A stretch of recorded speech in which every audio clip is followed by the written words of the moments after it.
पत्नी रोज झगड़ा करते हैं। हेलो, पति पत्नी रोज झगड़ा करते हैं। मैंने कहा भाई साहब झगड़ा करने से तो तलाक होता है, आप गलत रिपोर्ट कर रहे हैं। तो नहीं, पॉइंट नंबर 2 भी पढ़िए। पॉइंट नंबर 2 में लिखा था कि ये झगड़ा तो रोज करते हैं, लेकिन झगड़ा खत्म होते ही बातचीत चालू कर देते हैं। अगर बातचीत चालू रही ना तो दुनिया में भारी से भारी समस्याएं खत्म हो जाएगी, और बातचीत बंद कर दी तो फिर भारी से भारी समस्याएं पैदा हो जाएगी। क्योंकि यूरोप के लोग दोनों पढ़े लिखे हैं, झगड़ा करते हैं, फिर अलग अलग कमरे में जाकर सो जाते हैं। जब हम अलग चले जाते हैं तो फिर कोई भी कुछ भी सोचता है। जब आपका दोस्त सामने से चुप रहता है तो हम कुछ सोचते कि नहीं सोचते कि यार ये क्यों है, क्यों परेशान है। आप जब चुप रहते हैं तो आपकी माँ भी आपके बारे में सोचती है। आपके बारे में सामने वाला सोचता ही तब है जब आप चुप रहते। इसलिए चुप रहना बंद कीजिए, बोलना चालू कीजिए। मैंने आपसे पूछा आप कैसे हैं, तो जवाब देना चाहिए। आप चुप हैं तो मुझे मजबूर कर दिया सोचने के लिए, और मैं सोचने लग गया हूं आपके बारे में। पता क्या सोच रहा हूं? मैं ये सोच रहा हूं इसकी बीवी ने इसको मारा होगा। मुझे नहीं रोक सकते आप, मैं कुछ भी सोच सकता हूं। मैं ये कुछ भी कब सोचता हूं? जब सामने वाला चुप रहता है। ठीक है जी, तो बातचीत जारी रखेंगे मेरे साथ? यस। तो तमाम शादीशुदा जोड़ों को मैं हार्दिक बधाई देना चाहता हूं, वो अपना झगड़ा जारी रखे। मतलब कोई भी पड़ोसी आकर बोले कि झगड़ा बंद कर दो, तो आपको रुकना नहीं है, झगड़ा करते ही रहना है। झगड़े में अगर कोई कमी है तो तलवार भी खरीद कर लानी है, तलवार के साथ झगड़ा करना है। लेकिन झगड़ा खत्म होने के तुरंत बाद बातचीत शुरू कर देनी है। अगर आप बातचीत शुरू कर देंगे तो जीवन की सारी समस्याएं खत्म होती हुई आपको नजर आएगी। तो मैं आज आपसे बातचीत करने आया हूं। मैं कोई भाषण देने नहीं आया हूं, कोई स्पीच देने नहीं आया हूं। अभी चुनाव निकले हैं, आपने कई भाषण सुने होंगे। मैं एक और भाषण देकर अपने समय को और आपके समय को बर्बाद नहीं करना चाहता। मैं आज आपसे बात करने आया हूं। आप मेरी टीम के लोग हैं और मेरे बिजनेस पार्टनर हैं, बिजनेस एसोसिएट हैं। और बिजनेस एसोसिएट होने के नाते मेरा फर्ज बनता है कि मैं अपने अनुभवों को आपके साथ शेयर करूं, आपके बिजनेस को बढ़ाने में मैं अपना सहयोग करूं। और उसके लिए मुझे 4-5 साल में एक बार किसी एक सिटी में आने का मौका मिलता है। महीने में 10 दिन मैं सेमिनार लेता हूं, फिर भी एक सिटी में आने में मुझे 4-5 साल लग जाते हैं। और आज मैं इसी मैजिकल बिजनेस की बात बताने वाला हूं कि मैं जहां जाता नहीं वहां पर भी मेरा काम चालू रहता है। और उसी बिजनेस के बारे में, उसी आनंद यात्रा के बारे में आज थोड़ा शॉर्ट में जानकारी देने के लिए आपके बीच में आया हूं। बस मेरे साथ चैलेंज यही है कि मेरे से केवल जिंदा आदमियों से बात होती। कितने लोग जिंदा बचे हैं? तो भैया इस सेमिनार में जिंदे रहना है और मेरी बात को ढंग से सुनना है। 45 मिनट में आपसे बात करूंगा। 45 मिनट के दौरान बिल्कुल भी आपको शांति के साथ मेरी बात को समझना है। और जब जब भी मैं कोई प्रश्न पूछूं तो उसका उत्तर देना है। जो भी उत्तर नहीं देगा उसके दोनों तरफ वाले पड़ोसी पर 500 रुपए का फाइन है। हेलो, क्या बोला मैंने? जो उत्तर नहीं देगा उसके ऊपर फाइन नहीं है। फाइन किसके ऊपर है?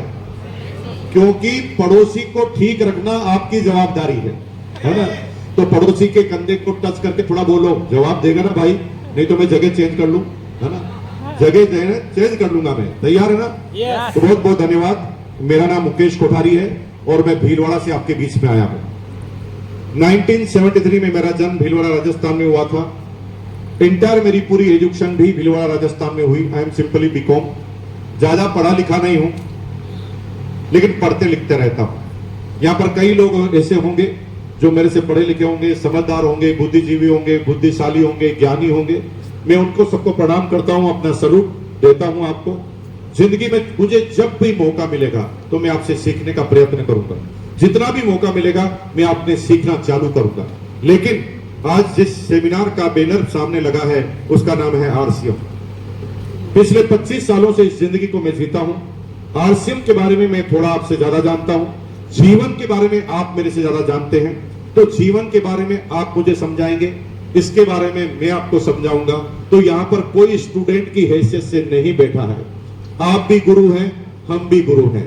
तुम भी गुरु, हम भी गुरु, हो जाते हैं शुरू। फिर कौन रोकेगा? यहाँ कोई स्टूडेंट नहीं है, सब गुरु है, सब अपने हिसाब से सिखाने वाले हैं। तो 1973 में जन्म के बाद अपने इंटर एजुकेशन लेने के बाद एक प्राइवेट नौकरी से मैंने अपना इकोनॉमिकल करियर चालू किया। प्राइवेट नौकरी मुझे क्यों करनी पड़ी? क्योंकि मेरे पिताजी करोड़पति थे। यस, अभी तो मैं कल आपको चेक कर रहा हूं। कुछ लोग ऐसे आए हैं जैसे कोई सत्यनारायण की कथा है और स्वाही बोलना। अरे भाई ऐसे नहीं बोलना, सोच समझ कर बोलो। अभी लखनऊ में था मैं, वहां पर लोग इतने एक्साइटेड थे कि हर बात पे यस कर रहे थे, हर बात पे। तो मैंने उनको बातों में लगाकर अचानक बोला, हीरो साहब अचानक बोला, तो क्या मैं मान लूं कि आज से आपकी सारी प्रॉपर्टी मेरी? वो कहा यस। फिर मैंने वीडियोग्राफी कर ली, फिर उनको कोर्ट में घसीटा, है ना। तो बहुत सोच समझ कर यस करना। हर किसी बात में मैं यस करवा दूंगा, जीवन में आपकी प्रॉब्लम बढ़ जाएगी, है ना। तो हर बात पे यस करने की जरूरत नहीं है, थोड़ा सोचना है, समझना है, फिर उसके बाद यस करना है या ना करना है। ये आपका अधिकार है कि आप यस करें या नो करें। तो परिवार का इकोनॉमिकल बैकग्राउंड अच्छा नहीं था, इसलिए प्राइवेट नौकरी मुझे करनी पड़ी। मैं जब 9 साल का था तब मेरे फादर रिटायर्ड हो गए थे, डिफेंस के अंदर थे, फिटनेस साथ नहीं देती थी, वक्त से पहले कंपल्सरी रिटायरमेंट लेना पड़ा। जब पिताजी का रिटायरमेंट हुआ 250 रुपए उनके पेंशन की अमाउंट आया करती थी। माताजी अचार पापड़ चटनी बनाकर घरों घरों में बेचा करती थी। और 6 भाई बहनों की मेरी फैमिली थी। पूरी फैमिली का सबसे छोटा सदस्य मैं था। तो माँ बाप का एक ही सपना था कि सारे बच्चे पढ़ लिख जाए। वो मुझे भी पढ़ाना लिखाना चाहते थे और मैं भी पढ़ता था, लेकिन मुझे पढ़ लिखकर कोई बड़ा आदमी बनना था, इसलिए मैं नहीं पढ़ता था।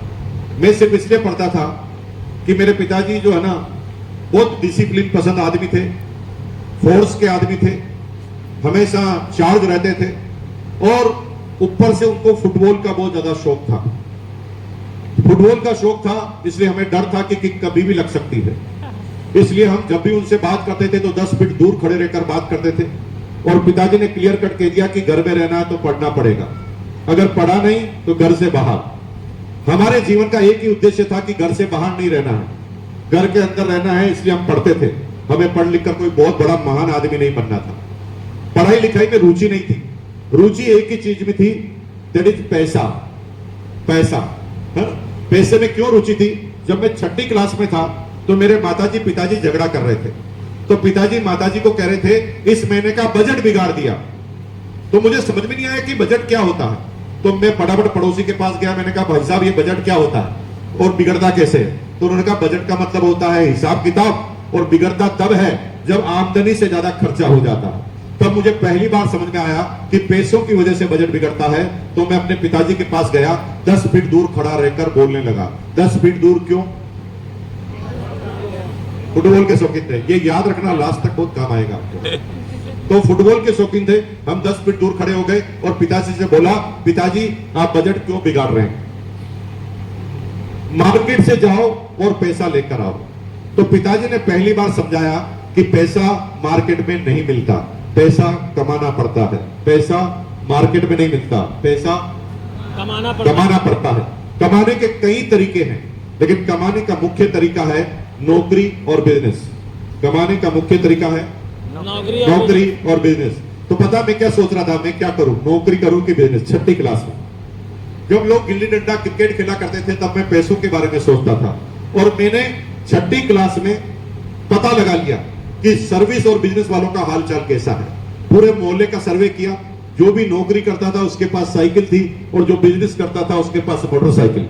तो मैंने 6ठी क्लास में डिसीजन ले लिया, जीवन में करूंगा तो बिजनेस, नौकरी कभी नहीं करूंगा। 6ठी क्लास में जब मेरे पास को पैसे गिनने का कला भी मेरे पास नहीं हुआ करती थी, वो भी मुझे नहीं आता था, तब मैंने सोच लिया कि मैं जीवन में बिजनेस ही करूंगा, नौकरी कभी नहीं करूंगा। जैसे तैसे मैंने 1 रुपया 60 पैसा इकट्ठा किया, क्योंकि मुझे बिजनेस करने के लिए कोई पैसा देता नहीं।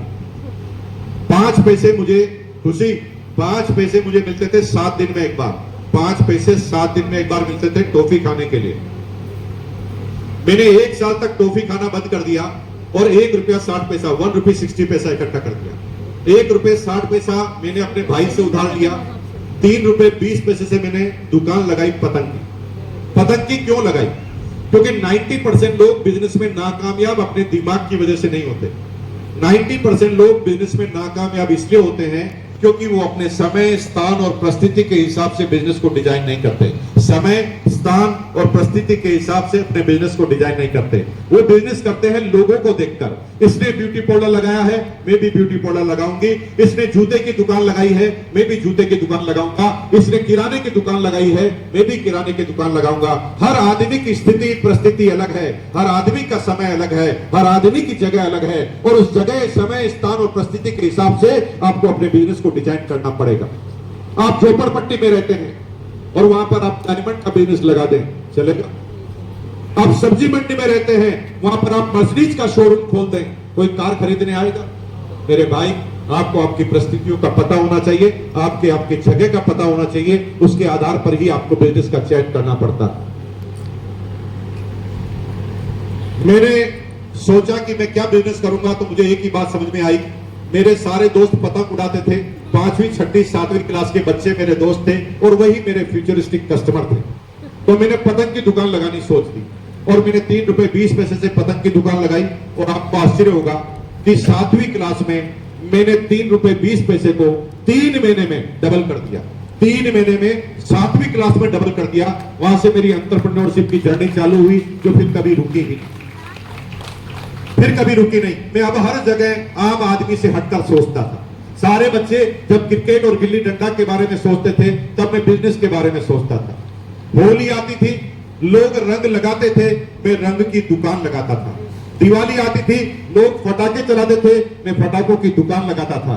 रक्षाबंधन आता था, लोग राखी बंधवाते थे, मैं राखी की दुकान लगाता था। और फिर मैंने कंचे की दुकान खोली। कंचे जानते हैं, कांच के छोटे छोटे गोले होते हैं। हमारे जमाने में ये बहुत खेला जाता था।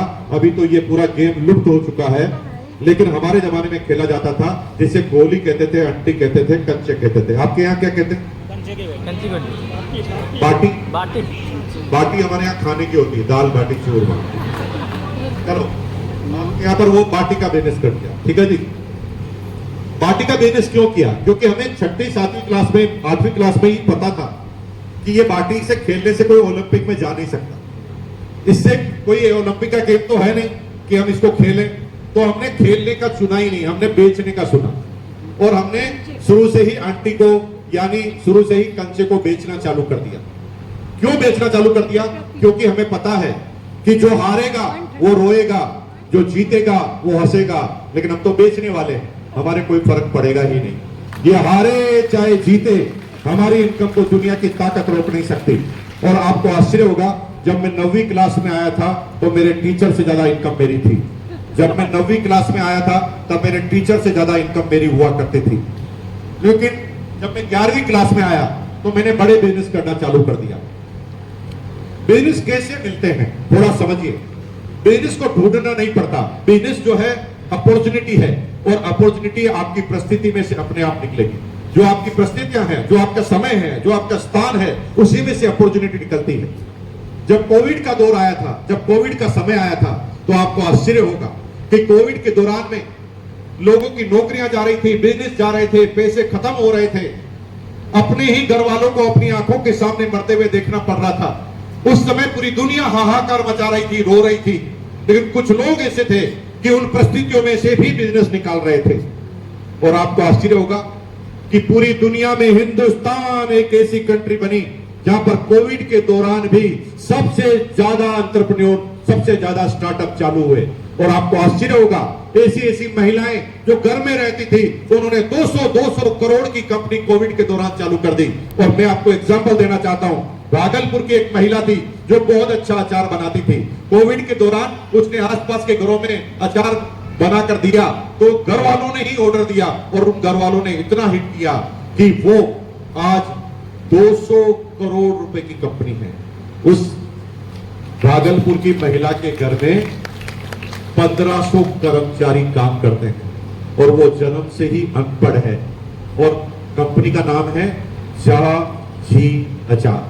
जाजी अचार अगर आप डालेंगे YouTube पे तो फटाफट आ जाएगा, कंपनी की पूरे बैकग्राउंड आ जाएगा। वो कोविड के दौरान चालू हुई। ऐसी ऐसी महिलाएं, ऐसे ऐसे पुरुष उस समय रो नहीं रहे थे, उस समय अपॉर्चुनिटी को ढूंढ रहे थे। इसलिए जो भी आपकी परिस्थिति है वो आपको प्रॉब्लम में देने के लिए नहीं है, वो आपके लिए अपॉर्चुनिटी लेकर आई है। और हमेशा अगर आपने ऐसा सोचा तो बिजनेस में खूब सारी अपॉर्चुनिटी आपको मिलने वाली है जीवन के अंदर। अब मेरे साथ क्या हुआ, उस समय हिंदुस्तान में एलपीजी सिलेंडर की बहुत कमी होती थी। एक फैमिली को 2 सिलेंडर मिलते थे महीने में, एक फैमिली को महीने में 2 सिलेंडर मिलते थे। तो मेरी मां ने बुकिंग करवाई, गुलाबी कलर की एक स्लिप दी, पिंक कलर की एक स्लिप दी, मुझे अभी तक याद है, और 100 रुपए दिया और कहा ये खाली सिलेंडर ले जाओ और भरा लेकर आओ। तो मैं गांव के चौराहे पर गया जहां पर वेंडर खड़ा था, मैं उसके पास गया, मैंने उसको 100 रुपए दिए, गुलाबी कलर की स्लिप दी और खाली सिलेंडर दिया।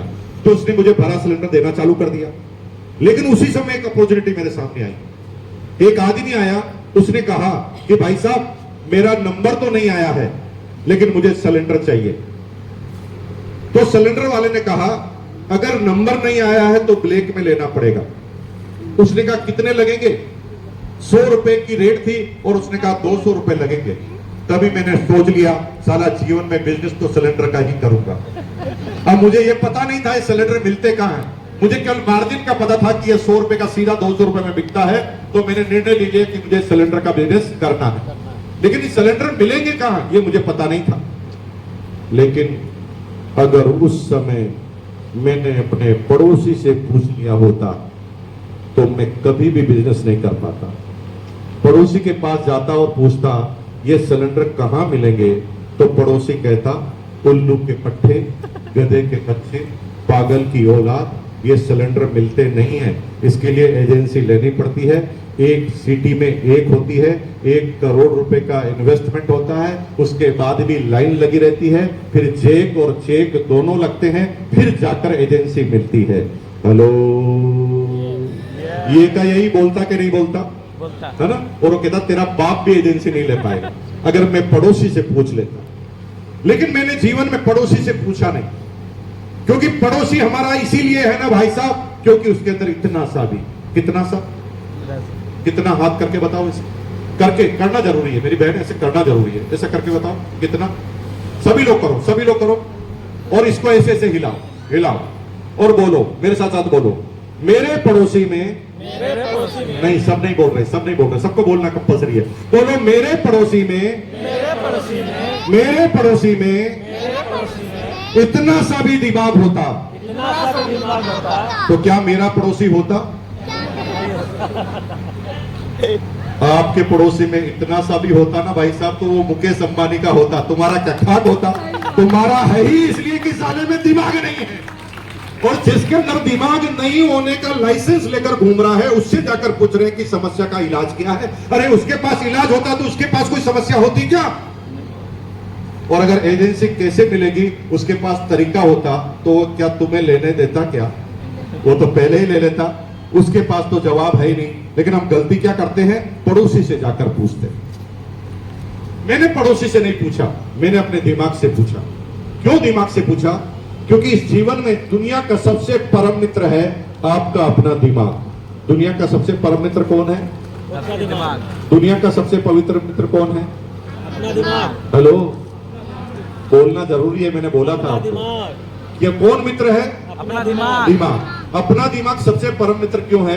क्योंकि पूरी दुनिया छोड़कर चले जाए साथ, फिर भी दिमाग नहीं छोड़ता आपका साथ। और भाई दिमाग दूसरे से दोस्ती भी नहीं करता, क्योंकि दिमाग का दिमाग भी नहीं होता, वो तो केवल आप ही का होता है और आप ही के लिए काम करता है। तो मैंने अपने दिमाग से पूछा, अरे भाई सिलेंडर कहां मिलेंगे? तो दिमाग ने भी यही कहा जो पड़ोसी ने कहा। दिमाग भी पहली बार में वही बोलेगा जो पड़ोसी बोलेगा, लेकिन दिमाग का अगर थोड़ा सा रिक्वेस्ट आपने किया, थोड़ी सी मनवार आपने की, तो दिमाग आपको तरीका बताएगा। मैंने दिमाग पर ऐसे हाथ फेरा, ऐसे हाथ करो सब लोग, और मैंने धीरे से बोला बताना। थोड़ा बोलो नहीं यार भाई, बताना। ऐसे हाथ करो और बोलो। मैंने ऐसे बोला बताना, बताना। बता मेरे भाई बता, बता मेरे भाई बता। कोई तो तरीका होगा बता। कोई तो तरीका होगा। तो मेरे भाई ने मुझे बताया, यानी दिमाग ने बताया एक तरीका। एक फैमिली को 2 सिलेंडर महीने में मिलते हैं, बड़ी फैमिली के दोनों काम आ जाते हैं। लेकिन जिस फैमिली में पति पत्नी ही हैं, उनको मिलते तो 2 हैं लेकिन काम एक ही आता है। हेलो, मैंने पूरे मोहल्ले की लिस्ट बना ली कि कौन सी छोटी फैमिली है। छोटी फैमिली की लिस्ट बना ली, फिर हमने प्लान बनाया। प्लान में ऐसा एक व्हाइट कलर का पेपर लिया बड़ा और पेपर पर लिखा खुशखबरी खुशखबरी खुशखबरी, महिलाओं के लिए खुशखबरी, हर महीने नई साड़ी कैसे खरीदें, जानने के लिए पूछें कैसे, जानने के लिए पूछें। और उस पोस्टर में 2 छेद कर दिया ताकि मैं सामने वाले को देख सकूं कि वो क्या सोच रहा।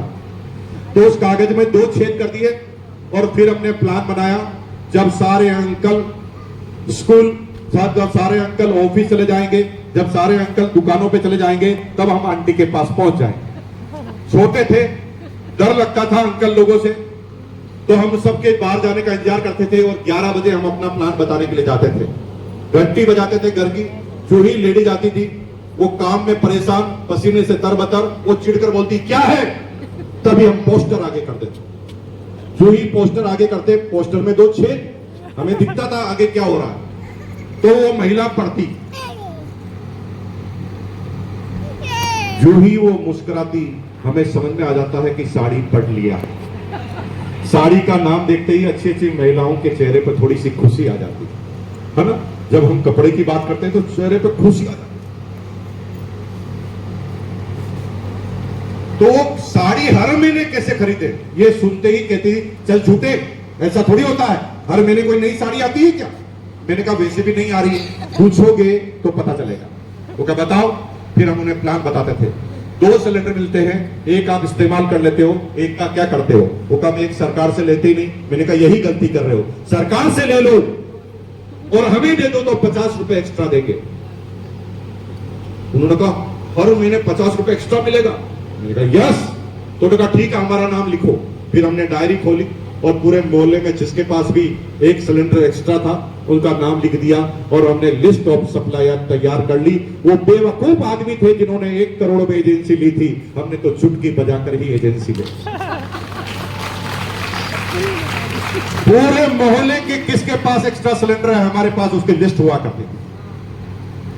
अब ग्राहक कहां मिलेंगे, कस्टमर कहां से लाएंगे, तो भाई हम सिलेंडर वाले के पास ही जाके खड़े हो जाते थे। सिलेंडर वाला जब भी किसी को ब्लैक में देने के लिए 200 रुपए बोलता था तो हम उसको 175 रुपए ऑफर करते थे। वो हमारे पास आ जाता था, हम उसे सप्लायर से मिला देते थे। न हींग लगी न फिटकरी, 1 रुपए का भी इन्वेस्टमेंट नहीं, सिर्फ ग्राहक को, कस्टमर को हमने सप्लायर से मिला दिया और एक सिलेंडर पर उस जमाने में 25 रुपए कमा लेते थे। एक सिलेंडर पर 25 रुपए। जब एक लेबर की सैलरी 7 रुपए पर डे थी, जब एक लेबर 7 रुपीज पर डे कमाता था, तब हम एक सिलेंडर पर 25 रुपए कमाते थे। 11वीं 12वीं में मेरा स्टैंडर्ड कैसा था मैं बता देता हूं। मेरे पास टीवीएस चैंप मोपेड हुआ करती थी और मेरे प्रिंसिपल के पास लूना। हम दोनों ही स्कूल में एक साथ घुसा करते थे। इस शानदार रुतबा के साथ अपनी जिंदगी को हम जीते थे। लेकिन जैसे जैसे क्लासें आगे बढ़ रही थी, पढ़ना मुश्किल हो रहा था, पास होना मुश्किल हो रहा था। अभी तक तो हम जुगाड़ टेक्नोलॉजी से हर साल पास हो जाते थे, लेकिन अब कैसे, इतने स्ट्रिक्ट एग्जाम हो रहे हैं, कैसे करें। और पढ़ना इसलिए जरूरी है, नहीं तो पिताजी भुलवा देंगे सिलेंडर को, क्योंकि पिताजी किक मारेंगे इतनी तेज कि हम कभी बिजनेस नहीं कर पाएंगे। ये डर हमेशा सताता था। तो पास होना हमारे लिए बहुत ज्यादा जरूरी था। तो हमने पास होने का प्लान बनाया। पास होने का भी हमने प्लान बनाया। विरिक साहब प्लान अभी आप बता रहे होंगे, अब तो कई सालों से प्लान बताते जा रहे हैं। पास होने का हमने प्लान बनाया। प्लान क्या था? प्लान यह था कि हमने सारे स्कूल के जितने भी गुंडे मवाली बदमाश थे, जो 3-3 साल से एक ही क्लास में फेल हो रहे थे, जिनका वजन 70 किलो हो चुका था, हमारा वजन 42 किलो था, और उस समय जिनका भी 70 किलो वजन था, हमने उनसे दोस्ती करना चालू कर दिया। उन्होंने हमारे से दोस्ती क्यों की? क्योंकि उनके खाने पीने का इंतजाम हमने चालू कर दिया। क्योंकि पैसे केवल हमारे पास होते थे, उनके पास पैसे नहीं होते थे। सब पूछेंगे आप कैसे हैं जब आपके पास पैसे हैं। हेलो, सब पूछेंगे आप कैसे हैं जब आपके पास पैसे हैं। भाई साहब, मेरा वजन 42 किलो, 70-70 किलो के मुस्टंडे हमारे पीछे पीछे चलते थे। हम 42 किलो के चड्डी पहलवान आगे आगे चला करते थे।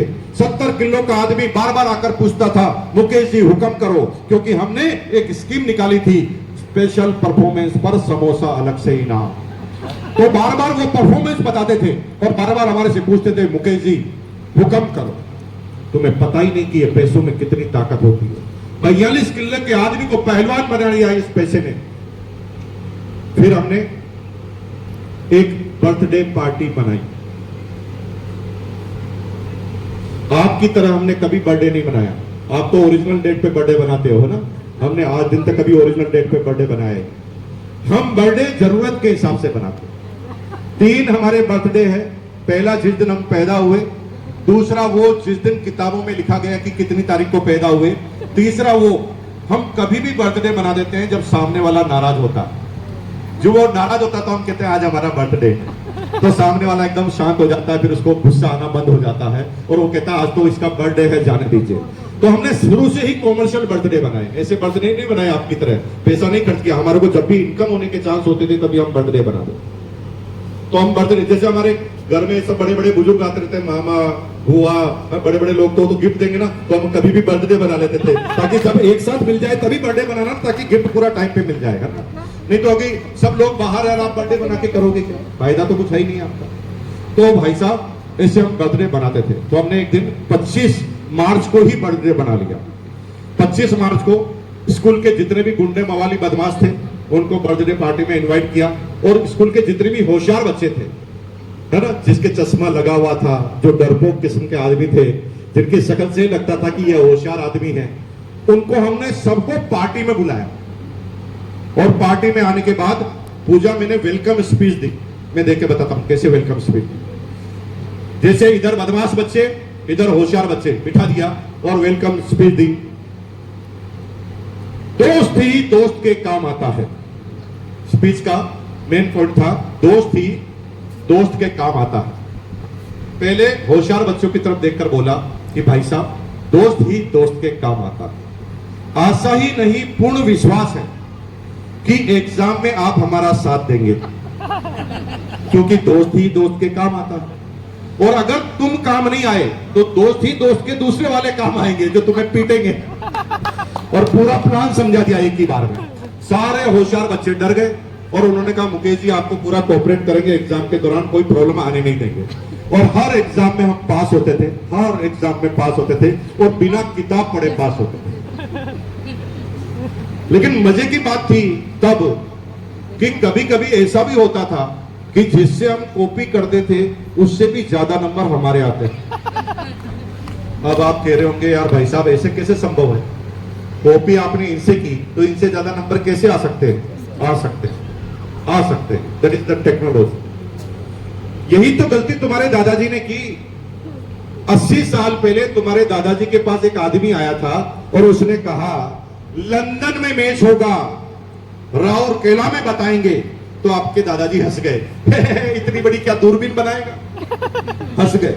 अरे पूछ लेना चाहिए था कैसे दिखाएगा, पूछने की बजाय तुम हंस गए। पूछते कैसे दिखाएगा। अगर वो टेक्नोलॉजी का बिजनेस तुम्हारे दादाजी ने उस समय किया होता तो इस हॉल में तुम नहीं बैठे होते, ये हॉल का नाम तुम्हारे दादाजी के नाम से होता। हेलो, लेकिन तुम हंस गए, पूछा नहीं। ज्यादा कैसे नंबर आते थे मैं आपको 100% बताने वाला था, लेकिन आपने पूछा नहीं। अब जब आपने पूछा नहीं तो मैं क्यों जबरदस्ती बताऊं। चलो दूसरी बात करते हैं। कैसे? ओके ओके ओके, 15-20 आदमी इंटरेस्टेड है जानने में, तो मीटिंग के बाद मिलते हैं। सबका क्यों टाइम खराब करना चाहते हैं आप? वो नहीं पूछना चाहते, उनको क्या तो सीधी आरसीएम की बात बता। चलो कोई बात नहीं पूछना चाहते, अगली बार बात करेंगे। सर कैसे? कितने लोग जानना चाहते हैं? अभी भी कुछ लोग हाथ नहीं करा, या तो फिर तुम बता दो यहां आकर जानना चाहते कि नहीं जानना चाहते? दोनों हाथ खड़ा करो और बोलो यस। चलो मैं बताता हूं। देखिए ज्यादा नंबर आ सकते, आप दिमाग को ब्लॉक मत कीजिए कि नहीं आ सकते, आ सकते। कैसे आ सकते मैं बताता हूं। हमने कभी भी कॉपी किसी एक आदमी की नहीं की। जब सारे बच्चे क्लास में पढ़ते थे, वो पढ़ाई में मेहनत करते थे, तब हम मेहनत करते थे लिस्ट बनाने में कि कौन कौन पढ़ता है। ठीक है, फिर पढ़ने वाले बच्चों की हमने लिस्ट बनाई, फिर कौन कौन से सब्जेक्ट में होशियार है उसकी लिस्ट बनाई, और फिर कौन किस चैप्टर में होशियार है उसकी भी लिस्ट बनाई। और फिर जब एग्जाम होता था तो हम एक से कॉपी नहीं करते थे। जैसे मैथमेटिक्स का एग्जाम है, ट्रिग्नोमेट्री में ये होशियार है तो ट्रिग्नोमेट्री का प्रश्न इसी से पूछेंगे, परसेंटेज में ये होशियार है तो परसेंटेज का इसी से पूछेंगे, प्रॉफिट एंड लॉस में अगर ये होशियार है तो प्रॉफिट एंड लॉस का इससे पूछेंगे। और एग्जाम होता था तो इनसे भी ज्यादा नंबर हमारे आते थे, क्योंकि ये सब अपने दिमाग से पास होते थे, हम इन तीनों के दिमाग से पास होते थे। हेलो टेक्नोलॉजी, सबसे सीखिए, सबसे सीखिए। कौन आपको कब सिखाएगा आपको पता नहीं। मेरी 4 अपलाइन है, 4 अपलाइन है मेरी। First is KC Chavda ji, second is BC Chavda ji, third is Berudan Karva ji and fourth is Prahlad Rai sir. ये 4 अपलाइन है मेरे, है ना। तो केसी चावड़ा जी ने हमें समझाया, एविडेंस के साथ बात करो। बीसी चावड़ा जी ने हमें सिखाया कि रिलेशन, बीसी चावड़ा जी ने हमें सिखाया कि लोगों को हैंडल करने की क्या कला होती है। बेरुदन कारवा जी ने हमें सिखाया relationship is the by product of sale. अगर तुम सेल में आगे बढ़ना चाहते हो ना तो रिलेशनशिप में आगे बढ़ो, सेल अपने आप आगे होती जाएगी, है ना। और 4th नंबर पर प्रहलाद राय सर ने हमें कैलकुलेशन सिखाई, कमीशन कैसे आता है, 3 लेगों से रॉयल्टी कैसे आती है, 4 लेगों से टेक्निकल कैसे आता है। और हम चारों से सीखे, चारों से सीखकर कमीशन में चारों से आगे निकल गए।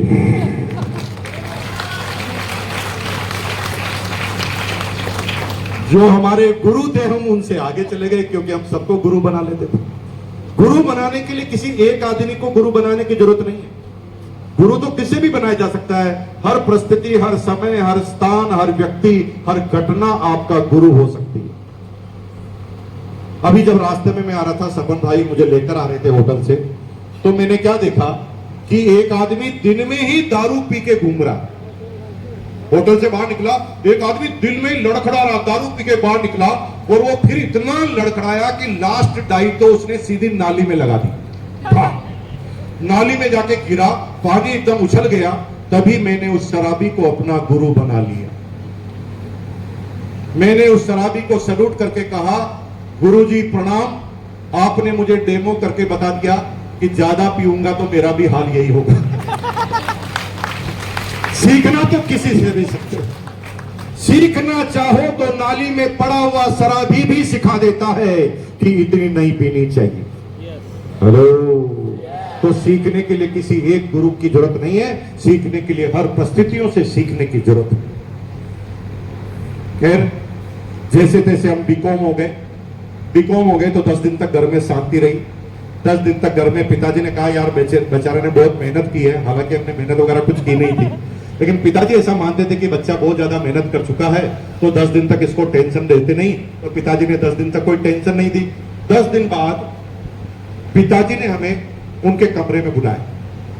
तो हम कमरे में गए और 10 फीट दूर खड़े हो गए। कितने फीट दूर खड़े हो गए? 10 फीट। 10 फीट दूर खड़े हो। 10 फीट दूर क्यों? आपके पिताजी को हाँ, ये ध्यान रखना, लास्ट तक बहुत काम आएगा। तो 10 फीट दूर हम खड़े हो गए। 10 फीट दूर खड़े होने के बाद पिताजी हमें बोलने लगे, बेटा अब तुम एक जिम्मेदार नागरिक की भूमिका में आ गए हो, अब तुम ग्रेजुएट हो गए हो, अब तुम एक जिम्मेदार व्यक्ति की तरह परिवार का आर्थिक सहयोग करो और अब एक अच्छा सा इकोनॉमिकल करियर चालू करने के लिए एक नौकरी की शुरुआत करो। तो हमने 10 फीट दूर खड़े रहकर अपनी गर्दन को नीचे करके पिताजी से बोला, पिताजी मुझे नौकरी करने की जरूरत नहीं है, क्योंकि नौकरी वाला जितना कमाता है उससे तो 4 गुना पहले ही मैं ज्यादा कमाता हूं। तो पिताजी को गुस्सा आ गया। पिताजी ने बोला, चुप, फालतू की बातें करता है, कब मैच्योरिटी आएगी तेरे अंदर? इतना बड़ा हो गया है, थोड़ी तो जिम्मेदारी अपने हाथों में ले। अरे कल तेरी शादी हो जाएगी, कल रिश्ते आएंगे, कल लड़की का बाप मेरे पास आएगा और पूछेगा तुम्हारा लड़का क्या करता है, तो मैं क्या बोलूंगा? गैस का सिलेंडर ब्रेक करता है, गैस का सिलेंडर ब्रेक करता है, ये बोलूंगा। पिताजी की समस्या कुछ हो रही थी और पिताजी ने मुझे जबरदस्ती उनके दोस्त की मदद से एक प्राइवेट नौकरी में ज्वाइन करवाया। मैंने जीवन में कसम खाई थी कि नौकरी नहीं करूंगा, और करनी नौकरी ही बनी, और यही जीवन का असली मकसद है। आप जो चाहोगे वो कुछ होगा ही नहीं, और हमेशा वो करना पड़ेगा जो आपने कभी सोचा नहीं, और इसी का मतलब जीवन।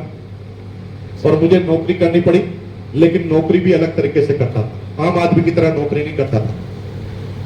आम आदमी, नौकरी करने वाला आदमी जीवन भर नौकरी क्यों करता है? आज मैं एक ऐसे मंत्र बता रहा हूं आपको जो जिंदगी भर आपको गुलामियों से आजाद कर देगा। कितने लोग ऐसे हैं जो नौकरी करते हैं? हाथ खड़ा कीजिए, हाथ खड़ा कीजिए एक बार। नौकरी करने वाले, नौकरी करने वाले मेरी बात ढंग से सुन लेना। नौकरी वालों के मन में दो ऐसी बातें आ जाती है कि उन्हें जिंदगी भर नौकरी करनी पड़ती है। दो बातों की वजह से वो जिंदगी में कभी मालिक नहीं बन पाता। जब नौकरी करता है एक इंसान, तो वो कर्मचारी एसोसिएशन में शामिल हो जाता है। जो एसोसिएशन में शामिल हो जाता है तो एसोसिएशन वाले एक ही बात समझाते हैं, दो ही बात समझाते हैं। पहला, उतना ही काम करना है जितना पैसे मिले। हेलो, पहली बात क्या एसोसिएशन वाले सिखाते हैं? उतना ही काम करना जितने पैसे मिले। दूसरा, वही काम करना है जिसके लिए तुम्हें रखा गया है, दूसरा काम नहीं करना है ना। जैसे तू लाइनमैन है तो लाइनमैन का ही काम करेगा। वो कहेगा भाई चाय पिलाओ तो नहीं पिलाऊंगा, क्योंकि मेरे उसके लिए नहीं रखा। उतना ही काम करना है जितना पैसा मिले, वही काम करना है जिसके लिए रखा गया है। और हर कर्मचारी यही चीज सोचता है, और इसलिए हर कर्मचारी जिंदगी भर कर्मचारी ही रहता है। इन दोनों चीजों को तोड़ दो, तुम मालिक की भूमिका में आ जाओ। मैं ऐसे ही करता था।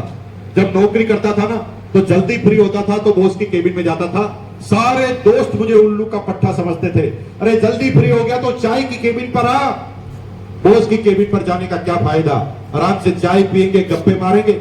उस जमाने में भी मैं कहता था, जो बनना है वहां जाइए। चाय बनाना सीखना है तो चाय की दुकान पर जाइए, और बॉस बनना सीखना है तो बॉस की केबिन में जाइए। जाना तो वही है जो बनना है। मैं बॉस के केबिन में जाता था, बॉस मुझे रोज नए नए काम बताता था, बॉस मेरा फेवरेट बन जाता था, बॉस मेरा सहयोग करता था, बॉस मेरे कंधे पर हाथ रखता था, और बॉस सबसे ज्यादा इंक्रीमेंट भी देता। उसका नतीजा ये हुआ कि 6 साल मैंने नौकरी की और मैंने रिकॉर्ड बना दिया कंपनी में। 6 साल में 12 इंक्रीमेंट लेने वाला व्यक्ति बना। This is the record in my company. 6 साल में 12 increment. I am the deputy market manager. 25.5 साल की एज में 180 आदमी स्टाफ मेरे साथ हुआ करते थे, जिनका मैं बॉस हुआ करता था, और उम्र में सबसे छोटा। और आपको आश्चर्य होगा, 1998 में मेरी सैलरी 13,000 बेसिक हो गई। जब कलेक्टर की बेसिक सैलरी 10,000 थी, तब मैं 13,000 रुपए पर मंथ कमाने लगा। लेकिन नौकरी करते करते भी मैं फ्री नहीं रहता था। हमेशा सोचता था कि क्या नया करूं जिससे छा जाऊं। इसलिए कंपनी में मुझे मार्केटिंग टूर के लिए सैंपल लेकर अलग अलग जगह भेजते। दिल्ली, मुंबई, कलकत्ता, मैं सब जगह जाता था। और आपको आश्चर्य होगा, ये सपन भाई आए थे ना अभी, वो सपन भाई हमारी कंपनी के डीलर थे। उस समय की दोस्ती है, आरसीएम के 8 साल पहले की बात बता रहा हूं। कंपनी के डीलर थे और इनके साथ हम बुकिंग लिया करते थे। ये मेरा काम था। लेकिन सपन भाई को पूछ लेना, उस समय भी हमारा सिद्धांत एकदम क्लियर था। उस समय हमारे जितने भी सेल्समैन होते थे ना, रात की 8 बजते ही ढक्कन खोलकर पार्टी करते थे। किस चीज का ढक्कन खोलते थे, समझाऊं कि समझ ले? समझ ले। आई लव यू यार, बहुत अच्छे लोग हैं आप। सब लोग अच्छे हैं, ऑटोमेटिक समझते जा रहे हैं। 8 बजते ही सारे सेल्समैन ढक्कन खोलकर पार्टी करते थे। लेकिन हम उस समय भी ढक्कन खोलकर पार्टी नहीं करते थे। हम शाम की 6 बजते ही, जब होलसेल मार्केट बंद होता, हम पूरी सिटी को घूमते थे और पता लगाते थे कि सिटी में ऐसा क्या है जो मेरे भीलवाड़ा में नहीं है। कलकत्ता जाते तो कलकत्ता की गलियों में घूम घूम कर पता लगाते कि इस कलकत्ता में ऐसा क्या मिलता है जो मेरे भीलवाड़ा में नहीं मिलता। मैं कलकत्ता से उठाकर ले जाऊंगा, भीलवाड़ा में बेच दूंगा, बेच दूंगा, बेच दूंगा, बेच दूंगा, बेच दूंगा, इसको बेच दूंगा, उसको बेच दूंगा, सबको बेच दूंगा, बेच दूंगा। द कीवर्ड इज बेच दूंगा। कभी 3,000 का सीडी प्लेयर 4,000 का बेच देते थे। कभी कानपुर जाते थे तो वहां पर लेदर के पर्स मिलते थे, 4-5 पर्स ले जाते थे, एक पर्स पे 500 रुपए एक्स्ट्रा लेकर बेच देते थे। कभी हम दिल्ली जाते थे, कोरियन शर्ट मिलती थी इंपोर्टेड, हेनरी हिल, 250 रुपए की एक आती थी, हम 350 रुपए में भिलवाड़ा में बेच देते थे। 10-10, 20-20, 50-50 शर्ट एक साथ ले जाते थे। और आपको आश्चर्य होगा, जब मेरी 13,000 सैलरी थी ना, तब मैं 13,000 एक्स्ट्रा कमाने चालू कर दिया। मेरी इनकम 26,000 रुपए पर मंथ 98 में हुआ करते, 98 में 26,000 पर मंथ। उसका मायना जानते हैं आप? 98 में 26,000 का मतलब है अभी के 2.25 लाख रुपए पर मंथ, 2.25 लाख रुपए पर मंथ। प्रश्न यह है, गौरी शंकर जी, प्रश्न यह है, उमा शंकर जी, उमा शंकर जी, प्रश्न यह है कि जिसकी सैलरी पहले ही 3 लाख रुपए है, उसको जाकर आरसीएम का प्लान बताओ तो क्या बोलेगा? ना बोलेगा। इन्होंने बोला ना बोलेगा। आपका क्या मानना? ना बोलेगा। ना क्यों बोलेगा? क्योंकि आपने खुद ने इस बिजनेस को जिस वजह से किया वो कारण आपको सामने वाले में नजर नहीं आ। आपने इस बिजनेस को पैसों के लिए किया और पैसा वो पहले ही कमाता है, तो आपको क्या लगता है कि इसके पास तो पैसा पहले ही है तो फिर ये क्यों करेगा? हेलो, यही तुम्हारी गलतफहमी। चलो मान लिया 3 लाख वाले काम नहीं करेगा, तो प्रश्न नंबर 1, मुकेश कोठारी ने क्यों किया? फिर मैंने क्यों? वैसे तो मेरे पास भी 3 लाख रुपए आ गए उस समय के हिसाब से, फिर मैंने किया क्या? चलो, मैं तो बाई बर्थ ही पागल हूं। मेरे बॉस ने क्यों किया? वो तो मेरे से ज्यादा सैलरी कमाता। चलो, मेरा बॉस भी पागल हो सकता है क्योंकि एक ही कंपनी में रहते थे, राम मिलाई जोड़ी, एक अंधा एक कोड़ी, दोनों ही पागल थे। हमारी अपलाइन थी भेरुदान की करवासा, उनके पास तो 2 कपड़े की फैक्ट्री होती थी। फिर उन्होंने क्यों चालू किया? चलो छोड़ो, वो भी हो सकते हैं पागल हो, उसके ऊपर तो बीसी छाबड़ा जी थे, उनके पास तो 4 फैक्ट्रियां। फिर उन्होंने क्यों चालू किया? अरे मेरे भाई, ये तुम्हारे दिमाग की गलतफहमी है कि कोई आदमी इसको पैसों के लिए करता है। हाँ, आम आदमी, गरीब आदमी पैसों के लिए कर सकता है, लेकिन हर आदमी पैसों के लिए करे ऐसा संभव नहीं है। हमें प्रोडक्ट नहीं समझाया गया, हमें इस बिजनेस का प्लान जब समझाया गया तो इस बिजनेस की मूल भावनाओं को ध्यान रखते हुए समझाया गया कि इस बिजनेस को करने से क्या प्राप्त हो सकता है। हमें पैसा नहीं समझाया गया, प्रोडक्ट नहीं समझाया गया। अगर प्रोडक्ट समझाया जाता तो मैं इस बिजनेस में आता ही नहीं, बिल्कुल नहीं आता, क्योंकि इस बिजनेस का पहला किट जो था ना, वो 6 पेंट पीस का था। उस समय एक पेंट पीस 175 रुपए का उस किट के अंदर आता था, 175 रुपीज एक पेंट पीस। और जिस पेंट पीस को कंपनी 175 में बेच रही थी ना, वो होलसेल में मैं खुद 80 रुपए में बेचता था। तो मैं क्या कहता, ये तो महंगा है, मैं नहीं करूंगा। मेरी अपलाइन ने मुझे ये नहीं समझाया। मेरी अपलाइन ने मुझे एक बात समझाई, 80 रुपए का तुझे इसलिए मिल रहा है क्योंकि तू भीलवाड़ा में रहता है, कंपनी के मालिक को डायरेक्ट जानता है और कंपनी के मालिक से डायरेक्ट ले रहा है। लेकिन अगर तू राउरकेला में रहता तो कंपनी का यहां से माल भेजने का ट्रांसपोर्टेशन लगता, ब्याज लगता, उसके बाद एजेंट का कमीशन लगता, फिर डिस्ट्रीब्यूटर का कमीशन लगता, फिर होलसेलर का कमीशन लगता, फिर रिटेलर अपना प्रॉफिट जोड़ता, और ये 80 रुपए का पेंट पीस राउरकेला में जाके 200 रुपए का ही बिकता। हमें बीच की कड़ी को समझाया गया, कहा कि अगर तुमने साम्राज्य खड़ा कर दिया, नेटवर्क बना दिया, तो ये बीच का बड़ा पैसा जिससे जीवन में 90% लोग अमीर बनते हैं, ये पैसा तुम्हारे पास आने लगेगा। और जब हमें समझाया तो अपने बिजनेस को करना चालू किया। अरे मेरे भाई, हमें पता ही नहीं किसकी जरूरत क्या है, उसके हिसाब से उसे क्या बताना। इसलिए तुम्हें उन व्यक्तियों को प्लान बताने से घबराते हो जो लोग तुम्हारे से ज्यादा अमीर हैं, जो लोग तुम्हारे से ज्यादा कैपेबल है। तुम्हें डर लगता है कि ये मुझे मना कर देगा, जबकि ऐसा कुछ होता ही नहीं। अगर आपने सही चीज सही जगह पर समझा दी ना, तो मेरे भाई वो दीवाना हो जाएगा। एग्जाम्पल बताता हूं, क्लियर हो जाएगा। मेरी बहनें यहां पर बैठी है, मैं आपसे एक प्रश्न करता हूं। मेरी बहनों, एक प्रश्न करता हूं। आप जब मार्केट से साड़ी लेने जाते हैं तो जिस दुकान पर साड़ी लेने जाते हैं वो सीधा तुम्हारे को साड़ी बताना चालू करता है कि पहले तुम्हारे से बात करता है? याद करना, पहले बात करता है। ऐसे आपको देखकर ऐसे मुस्कुराएगा जैसे कई सालों से जान पहचान। बहुत दिनों में पधारे, गए पहली बार, लेकिन भोले का डायलॉग एक ही है, बहुत दिनों में आए, गजब का स्टॉक आया, बोलो क्या बताऊं। आप कहते साड़ी, साड़ी साड़ी में तो गजब का स्टॉक आया।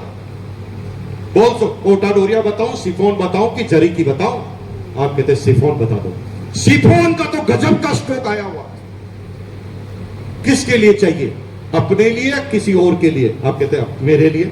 आपके लिए? आपके लिए तो गजब गजब के कलर आए हुए हैं। बताओ किस उपलक्ष्य के लिए लेनी है? कि आपके देवर की शादी है, कि ननद की शादी है, कि भाई की शादी है? तो आप कहते हैं मेरे भाई की शादी है। तो क्या कहता, आप ही मेन हो गए, शादी के मेन कौन हो गए? आप हो गए।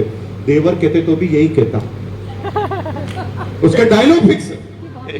हाँ, आप ही तो मेन हुए, तब तो आपको सबसे हटकर दिखना होगा। तो कहा हाँ बिल्कुल दिखना ही है। तो 5,000 से चालू करूं कि उससे ऊपर भी जाने दूं? कितनी बात करने के बाद वो साड़ी दिखाना चालू करता, और तुम सीधा जाते हो 18 रुपए किलो का नमक, 9 रुपए का साबुन। ए पागल आदमी, उसे बात तो कर, उसकी जरूरत क्या है, उसे चाहिए क्या, उसकी डिमांड क्या है, उसके आधार पर बात करनी चाहिए। लेकिन तुम्हारा बिजनेस नहीं चलता क्योंकि तुम्हें लगता है कि सस्ता होगा तो सब खरीद लेगा। अरे मेरे भाई, मर्सिडीज कार तो सस्ती नहीं, मर्सिडीज कार तो सस्ती नहीं है, लेकिन मारुति जाते ही मिलती है, मर्सिडीज के लिए बुकिंग करवानी पड़ती है। अगर सस्ती सब खरीदते तो फिर मर्सिडीज बिकनी नहीं चाहिए, और फिर वो लाइन से तो बिक्री बिल्कुल भी नहीं बिकनी चाहिए।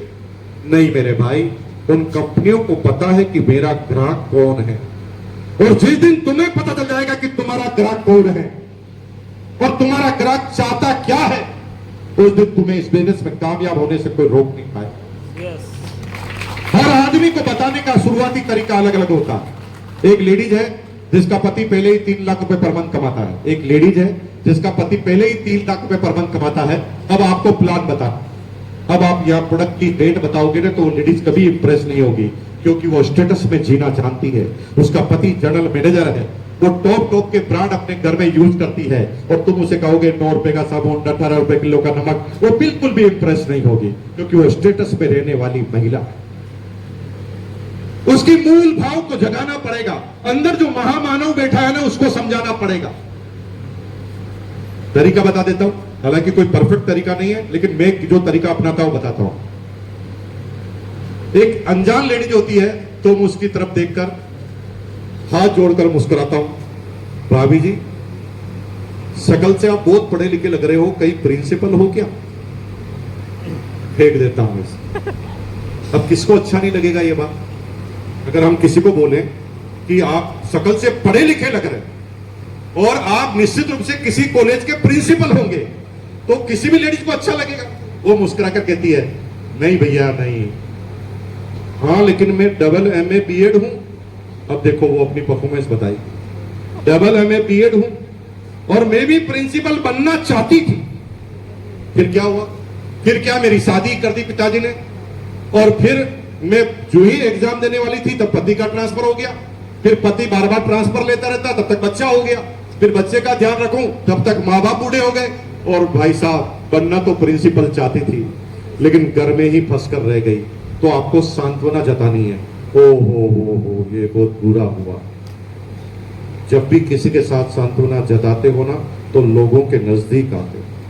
जब दुख में किसी के पास जाकर कहते हो ना कि भाई बहुत बुरा हुआ तेरे साथ, तो उसको लगता है यार कोई आदमी है जो मेरा है, जो मेरे को समझता है। तब उसे कहो ओहो बहुत बुरा हुआ आपके साथ, तो फिर अभी आपको 5,000 रुपए चाहिए तो कहां से लेने पड़ते हैं? वो मुस्कुरा के कहती है पागल आदमी, किससे लेंगे? पति से तो लेंगे। ओ हो मतलब 5,000 भी आपको पति से ही लेने पड़ते हैं। वो कहा और किससे लेंगे? वो कहा आप कोई बिजनेस नहीं करते? मेरी बहन तो एक ऐसा बिजनेस करती है, अब देखिए एग्जाम्पल कोट कर रहे हैं, मेरी बहन तो एक ऐसा बिजनेस करती है जो घर में ही रहती है, पति का ध्यान भी रखती है, बच्चों का ध्यान भी रखती है, माँ बाप की सेवा भी करती है, और हर साल अपने पति को विदेश घुमाने ले जाती है। वो कहे ऐसा कैसे? वो पूछेगी ऐसा कैसे? फिर बताओ प्लान। अब समझेगी प्लान, क्योंकि आपने मूल भावनाओं में उतरकर प्लान समझाना चालू किया। सीधा जाते ही 18 रुपए किलो का नमक, 9 रुपए का ये, 3 रुपए का वो, ऐसे नहीं करना। जब रिलेशनशिप बिल्ड करेंगे तो अपने आप बिजनेस बिल्ड हो। समझ में आ रहा है क्या? कितने लोगों को आ रहा? हाथ खड़ा करो और बोलो समझ रहे हैं। समझ रहे हैं, थोड़ा तेज बोलिए, समझ रहे हैं, समझ रहे हैं, धीरे धीरे समझ रहे हैं। धीरे धीरे समझ रहे हैं। चलो धीरे धीरे ही सही, समझ तो रहे ना, अच्छी बात है। चलो आगे बात करते हैं। अब आगे बात चलते हैं। मैं इस बिजनेस में इसलिए आया कि मेरे बॉस को पता था कि मैं क्या चाहता हूं।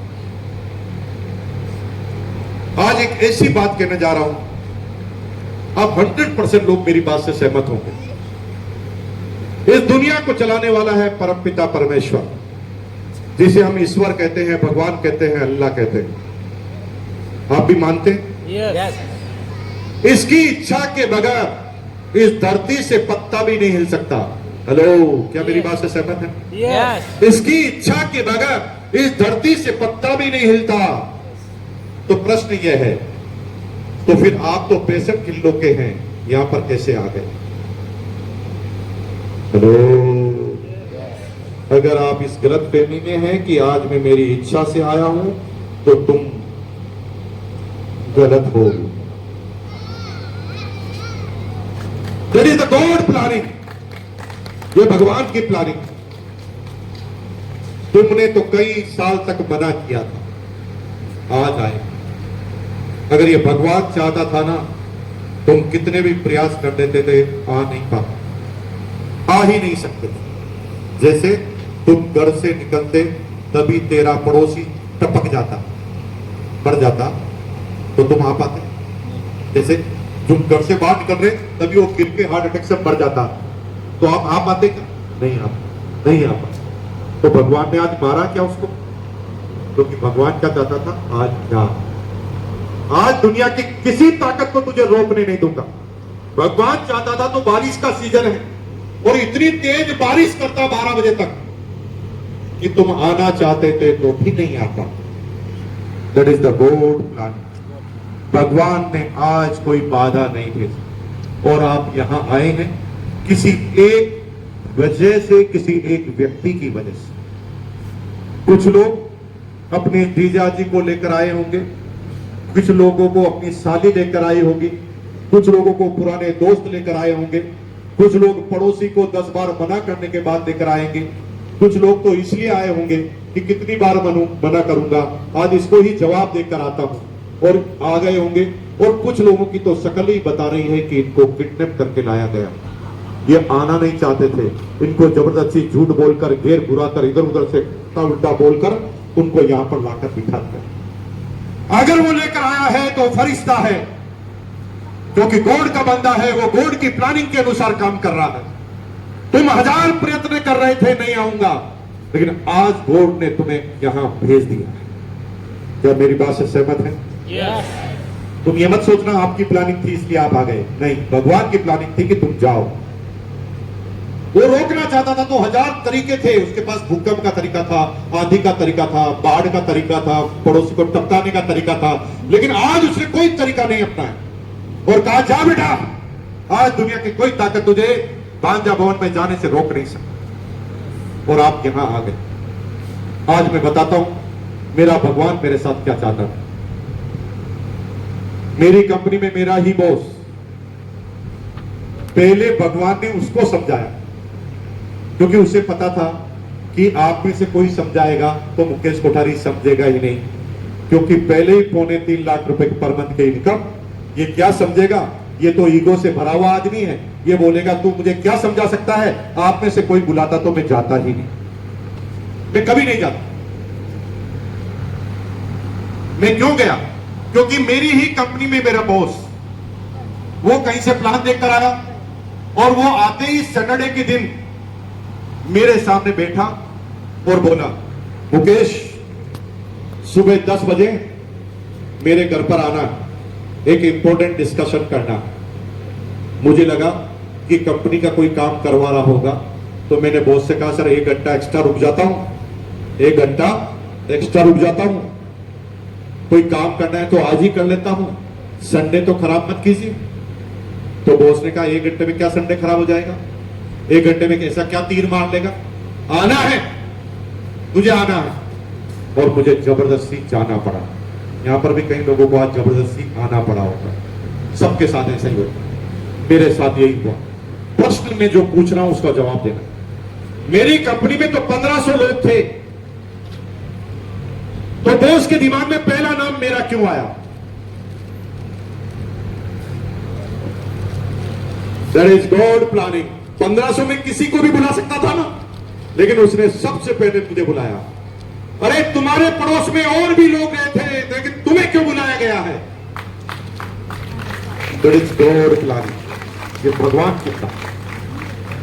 तुमने तो 50 बार मना किया होगा, आज मेरे जाने से क्या होगा, मैं नहीं जाऊं तो क्या होने वाला है, एक मीटिंग में नहीं जाऊंगा तो क्या होगा, लेकिन आज ऐसी परिस्थितियां बनी कि आज आपको यहां आना पड़ा। That is God। अब मैं पहली बार मीटिंग में आया, बार बार घड़ी देख रहा था क्योंकि बॉस को 1 घंटे का बोला था और 1 घंटा ही मेरा कमिटमेंट था, 1 घंटे बाद मैं चला जाऊंगा ऐसा मैंने सोच लिया। घड़ी देखा, बैठ गया, 10-12 आदमी पहले ही बैठे थे। थोड़ी देर बाद 4 आदमी, राजस्थान में मई का महीना, भीषण गर्मी, टेम्परेचर 48 डिग्री सेल्सियस, पसीना टप टप कर रहा, तभी 4 आदमी उस हॉल में सूट पहनकर घुसे, पूरा सूट पहन रखा गर्मी में। मैं उनको देखकर परेशान हो गया, ये कौन से प्रदेश के आदमी हैं, इनको गर्मी में सर्दी क्यों लग रही है और ये सूट क्यों पहन रहे हैं। मैं सोच ही रहा था, तभी पहला आदमी सामने आ गया और उसने आते ही बोला, भाई और बहनों, ये जोश का बिजनेस है, जोश का बिजनेस है। मैंने कहा ले, अब जोश का भी बिजनेस चालू कर दिया, अब जोश की पैकिंग कैसे करेंगे, तोल कर कैसे देंगे, कितने ग्राम जोश किसको दिया है पता कैसे चलेगा, हिसाब किताब कैसे रखेंगे, ये क्या पागलों की तरह बातें कर रहे हैं, जोश का भी कोई बिजनेस होता है क्या, मैं ऐसे सोच रहा। तभी पहला कार्टून थक गया, दूसरा कार्टून आया, दूसरे कार्टून ने आके बोला, भाई और बहनों, ये जोश का बिजनेस है, इसलिए बजाओ ताली। मुझे और गुस्सा आया, मैंने कहा भाई साहब एक लाइन तो समझाओ कि ताली किसके लिए बजानी, अभी समझाया ही नहीं, उससे पहले कह रहे ताली बजाओ। यहां पर भी जो ताली नहीं बजा रहा है, मुझे मेरा भाई नजर आ रहा, तुम भी ताली नहीं बजा रहे, मैं भी ताली नहीं बजा रहा, दोनों ही ताली नहीं बजाने वाले इकट्ठे हो गए हैं, तो मैंने भी एक भी ताली नहीं बजाई। फिर तीसरा कार्टून आया, फिर चौथा कार्टून आया, 1 घंटे तक पक पक पक पक पक पक करते गए। भाई साहब एक लाइन भी समझ में नहीं आई कि करना क्या है, और आशा ही नहीं पूर्ण विश्वास है आपको भी अभी तक कुछ समझ में नहीं आ रहा होगा कि मैं कहना क्या चाहता हूं। सब कुछ सेम टू सेम चल रहा, इधर भी सेम टू सेम, उधर भी सेम टू सेम, कुछ पता नहीं चल रहा ये हो क्या रहा है। 1 घंटा खत्म हो गया, सेमिनार खत्म हो गई, मैंने बॉस को घड़ी दिखाई और भाग गया। मैंने सोचा कि बॉस ने काम बताया, मैंने काम संपन्न कर लिया, मेरी जिम्मेदारी खत्म हुई और मैं भूल भी गया था कि मैं किस मीटिंग में गया। रात गई, बात गई। अगले दिन बॉस मेरे केबिन में आया और बॉस ने आते ही मुझे पूछा, कल मीटिंग में आया था, कैसा लगा? आपको भी यही पूछने वाले हैं मीटिंग के बाद, जो तुम्हें लेके आया वो ये कई लाइन पूछेगा, कैसा लगा? तो मेरे को आते ही बोला, मुकेश जी कल मीटिंग में आए थे, कैसा लगा?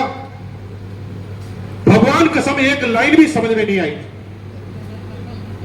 लेकिन फिर भी मैंने कैलकुलेटिव माइंड था, मैंने सोचा जब समझ में तो कुछ आया ही नहीं और टाइम हमने खर्च कर ही दिया है, तो फिर इसको नाराज क्यों कर, तो नाराज कर। तो भाई साहब एक लाइन भी समझ में नहीं आई, तो भी मैंने उससे बोला, भाई साहब मतलब मजा, बहुत कुछ सीखने को मिला, थैंक यू वेरी मच। जैसे ही हम हमेशा झूठ बोलते, सच बताना मेरी बहनों, आपकी एक सहेली है जो ब्लू कलर की नई साड़ी लेकर आई और उसे पहनकर आई है, ऊपर से मेकअप भी करके आई। ब्लू कलर की साड़ी और मेकअप का इस तरह से कॉम्बिनेशन है कि शक्ल से फिल्मों में जो डायन होती है ना, वैसी शक्ल लग रही, फिल्मों में डायन होती है ना, वैसी शक्ल लग रही। अब वो ये साड़ी पहनकर आपको बोलती है, कैसे लग रहे हो? सच बताओ, क्या बोल, सच बताओ। झकास। बोलते हो ताकत है डायट बोलने की? क्या बोलते हो, सच बताओ क्या? कितने झूठे हैं आप। इतने भी झूठा कोई आदमी हो सकता है? बिल्कुल क्लियर कट लग रहा है डायन है, फिर भी उसे इतना चढ़ाते हैं। ओह क्या गजब की है, साड़ी कहां से लाए, रेट कितने की है, मैं भी लाऊंगी। इतना झूठ। उसे भी पता है झूठ बोल रही, क्योंकि वो भी झूठ बोलती है, तो वो रिकन्फर्म करती। कैसे? वास्तव में अच्छी लग रही है कि यूं ही? तो फिर आप डबल झूठ बोल। भाभी जी, आप तो मेरा स्वभाव जानते ही हो, मैं झूठ बोलती हूं क्या? मेरे से झूठी बात बोली नहीं जाती, भगवान की कसम। बोल इतने झूठे हैं आप, भगवान की कसम खाकर उसे और कंफ्यूज कर दिया। अब बेचारी वो पूरी दिन भर उसी साड़ी को पहन के घूमेगी डायन की तरह, क्योंकि तुमने उसे इतना चढ़ा दिया। तो मेरे बॉस ने मेरे से पूछा, मुकेश जी कैसा लगा? मैंने कहा सर बहुत अच्छा लगा, very good sir, thank you very much, बहुत सीखने का मौका मिला। एक लाइन भी समझ में नहीं आई तो भी ये बोला बहुत सीखने का।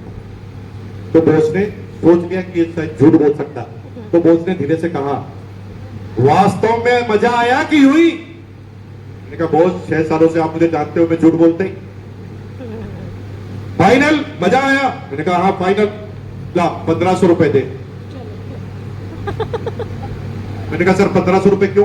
कहा मजा आया ना। मैंने कहा सर मजे के कौन 1500 रुपए लेता? अगर मुझे पता है कि मजे के 1500 लेते तो मैं बोलता ही नहीं मजा आया।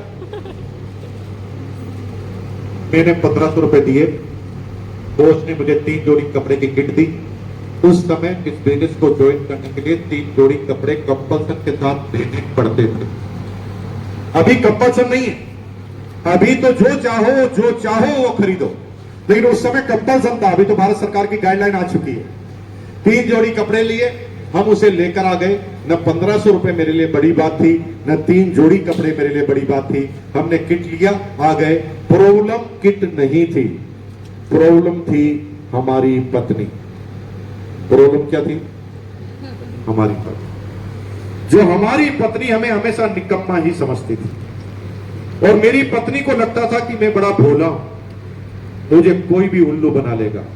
हिंदुस्तान की सारी बीवियों को लगता है कि उसका पति भोला है, उसे कोई भी पागल बना सकता है। तो मेरी बहनों, तुम्हारा पति भोला नहीं है, गुंडा है, गुंडा। तुम्हें पता ही नहीं कि वो गुंडा है।